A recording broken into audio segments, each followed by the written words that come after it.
Isso. Então você entrou pro Kemuel depois disso? Viram você cantando, né? Você Isso. Viu no Instagram. E aí eu fiquei lá um período de 2 anos. 2 anos. É. E aí quando eu saí, eu não tinha intenção de gravar nada solo. Não... Sério? Eu saí, falei, vou ficar na minha igreja local e eu quero ficar aqui. Eu não vou fazer mais nada além disso. Então aí você saiu de São Paulo e voltou pro interior. Voltei para Pereira Barreto. E aí os meus pais, não, filha, eles foram assim muito incentivadores. Mas eu queria servir minha igreja local e eu tava feliz assim. E eu lembro que eu comentei com o Isaías, que foi quem gravou Seu Amor, que é a primeira música que eu gravei no meu canal. Comentei com ele que eu queria gravar uma música. Eu não tinha nem a música, o Isaías já tinha topado gravar comigo. E aí a gente gravou Seu Amor. Eu tinha 5.000 inscritos no canal, né, Ju?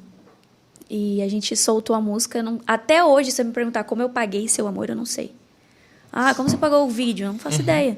Não tinha dinheiro. Caraca. Nenhum. Pra gravar vídeo, pra gravar áudio, pra nada. E aí o Senhor foi preparando pessoas que ofertaram na nossa vida. E a gente gravou Seu Amor em 2 semanas. Ele bateu 1 milhão de visualizações. 2 semanas? É. E a gente não tinha noção, assim, da proporção que ia tomar.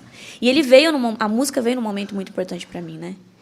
E eu tava recém-saída da depressão. E aí gravei Seu Amor, que tinha muito a ver com o que Jesus estava falando comigo. E foi isso. E aí, a partir daí, a gente começou a gravar mais músicas. Mas esse processo de depressão ocasionou da vida na cidade, em São Paulo, sozinha? Uma frustração pelo ministério? Frustração pelo ministério mesmo. Quando eu saí do Kemuel, assim, o Senhor falou comigo em muitos sentidos, mas eu estava muito longe de Deus, assim. Eu estava muito longe do Senhor e totalmente perdida na minha identidade, não sabia quem eu era. E isso afetou a minha vida assim profundamente. Eu não comentava com os meus pais, porque eu tinha vergonha de falar isso para eles. E eu guardava para mim. Em vários momentos eu acordei com vontade de tirar minha vida. Vários momentos. Nossa. E aí eu já contei esse testemunho algumas vezes, mas quando eu vi que o negócio estava ruim mesmo, foi quando eu acordei um dia no quarto, falei, hoje é o meu último dia. E eu procurei objetos pontiagudos, assim, para tirar minha vida. E eu lembro de... Não falava pro Júnior, o Júnior já era meu namorado nessa época, eu não contava pra ninguém. E eu acordei e falei, hoje é o meu último dia. Entrei no quarto, procurei um objeto pontiagudo. Eu lembro que eu me acusava muito, sabe? Deu errado meu ministério, eu sou uma vergonha pros meus pais. Agora eu vou ter que ficar aqui em Pereira Barreto, nessa cidade.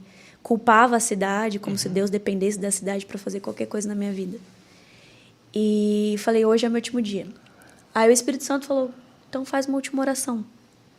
E aí eu lembro que eu fiz uma última oração, foi assim, Deus, eu não sou feliz, eu não me orgulho de mim, eu não sei quem eu sou, estou perdida na minha identidade, mas eu quero voltar a ser feliz, então me dá uma segunda chance.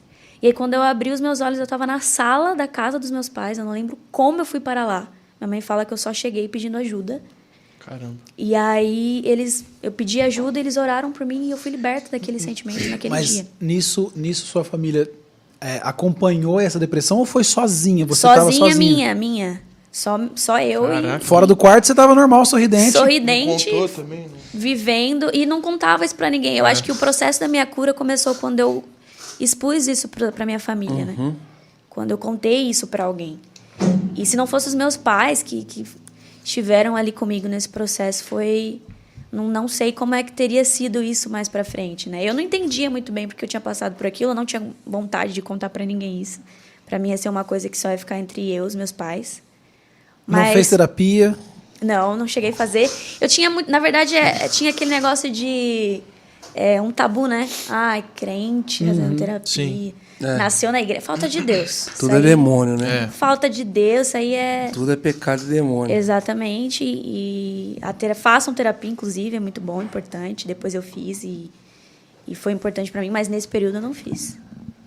Mas você sente que a raiz do que te levou para isso foi a questão assim, de você meio que fazer a coisa certa do jeito errado.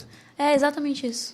A frustração e... Querer cumprir com um propósito daquilo que mais no formato... Exatamente. E aí o diabo me acusava muito disso, né?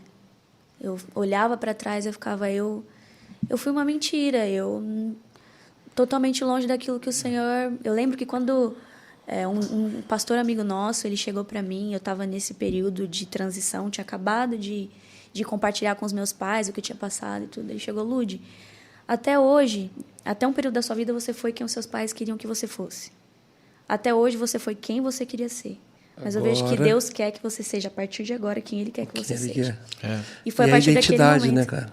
Exatamente. Não Foi a tem. partir daquele momento que Deus restaurou a minha identidade. Começou um processo de restauração da minha identidade, de quem eu sou, o que eu nasci para fazer, para quem eu tô fazendo. E E você considera- a saída desse momento de depressão foi instantânea ou você sente que foi um processo que... Eu sinto que foi instantâneo, sabia? Eu sinto que foi uma coisa que Deus tirou de mim, assim. Arrancou de mim, assim. Foi surreal isso. E eu não, como eu disse, não tinha intenção de contar para ninguém isso. E 8 meses depois, 9 meses depois, eu fui ministrar numa igreja lá na cidade do Júnior. E aí o Espírito Santo falou para eu contar no altar e eu não queria contar. Tava com vergonha de falar. Como que eu vou expor minha ferida para essas pessoas aqui que eu tô liderando em adoração? E aí eu lembro que no meu coração, assim, forte, conta. E aí eu falei. Contei, assim, meio de Por qualquer cima, jeito, né? com vergonha, e desci do altar. E aí, assim que eu desci do altar, um menino veio, trouxe uma lâmina, deu na minha mão. Falou, Na "Ludi", igreja? no fim do culto, deu na minha mão e falou, eu falei pra Deus que se ele não falasse comigo hoje, eu ia sair daqui e tirar minha vida. Então, obrigada por compartilhar seu Caramba, testemunho. velho. Então, a partir dali, eu lembro que aquele ano eu só contei o meu testemunho em todas as igrejas que eu fui. E vinham, tipo, pessoas de todas as idades, jovem, criança, idosos vinham e compartilhavam comigo, Lud, eu queria tirar minha vida, eu não tinha para quem contar, eu estava frustrado com o meu ministério, com o meu casamento. E aí, naquele ano, eu só falei sobre isso e eu entendi exatamente por que eu passei por tudo. As minhas feridas serão capazes de curar outras. E foi muito especial para mim, foi muito importante para mim esse período, esse processo. Graças a Deus. É muito louco, cara. É muito louco o jeito que Deus faz as coisas. Música do Rodolfo, né? Que das minhas feridas sai um poder pra curar. Exatamente isso. Que cada hora perdida, eu me lembro que não é pra eu parar até que a casa esteja cheia. Exatamente. Até que o teu isso. reino venha. É. E Deus é especialista, né, cara? Em levantar uns improváveis, né? Por mais que era filho de pastor, tinha tudo pra ali, um monte de coisa, tipo assim, os filhos pródigos da vida, né? E filho de pastor, eu tenho essa conversa com outros amigos meus que são pastores, né? A gente nasceu ouvindo falar de Deus. E sendo estabelecido como um padrão. Que Exato. E também a gente via as experiências dos nossos pais com Deus, mas a gente não vivia as nossas próprias experiências, né? Então a gente sempre ouviu, sempre viu. E eu falo que eu tive o meu encontro com Deus mesmo quando eu tinha 16 anos. Porque a gente não veio do mundo, então a gente não tem uma conversão. Mas qual foi o momento em que Deus entrou na tua vida de verdade, assim, sem ser ouvir? Sem ser uma experiência de terceiros. Quando foi que ele fez parte da tua vida, assim? Então, o filho de pastor tem muito isso, né? De nascer ouvindo, mas a gente precisa ter um encontro com Deus em algum momento. Parece que quando você não tem essa experiência com Jesus, de alguma maneira ele te empurra para isso, em Exatamente. geral, com algum período em depressão. Não que ele faça você entrar numa depressão, Sim. mas parece que ele permite, ele dá a corda para você entrar nesse lugar até que Sim. você tenha a sua própria experiência com ele. E por muito tempo eu culpei terceiros, assim, pelo que eu vivi. Mas hoje eu falo muito nas minhas ministrações sobre escolhas. A gente tem escolhas, sabe? Eu tive líderes, eu tive pastores que me aconselharam e eu não ouvi. Então, eu escolhi muitas das coisas, eu escolhi muito dos caminhos que me levaram para esse lugar. Eu tive a opção de não escolher. Então, as consequências que eu vivi foram das minhas escolhas. Hoje eu entendo isso, que a partir do momento que eu obedeci os meus pais, obedeci os meus pastores, entendi que os meus líderes são autoridade espiritual sobre a minha vida, tudo mudou, assim, pra mim. O que a galera não entende é que a gente não está falando de uma obediência cega, né? Não, uma obediência exatamente, infantil, exatamente. Incondicional. Exatamente. Né? É condicionada à palavra de Deus, é condicionada ao Espírito Santo. Exatamente. Ninguém está falando de um paternalismo. Né? Não. Quando você tem essa noção, você obedece e você colhe o fruto disso. E eu passei a amar a minha igreja local também. Eu ia perguntar sobre isso. Te faltava esse amor? Porque é o total, a diferença total, não tem jeito. Qualquer pessoa que vai falar por algum processo de transformação e processo de cura de identidade, cara, a forja através da igreja local disso é Minha vida absurdo. mudou, assim. Foi uma virada de chave quando eu passei a amar a minha igreja local, assim. Minha cabeça, tudo mudou.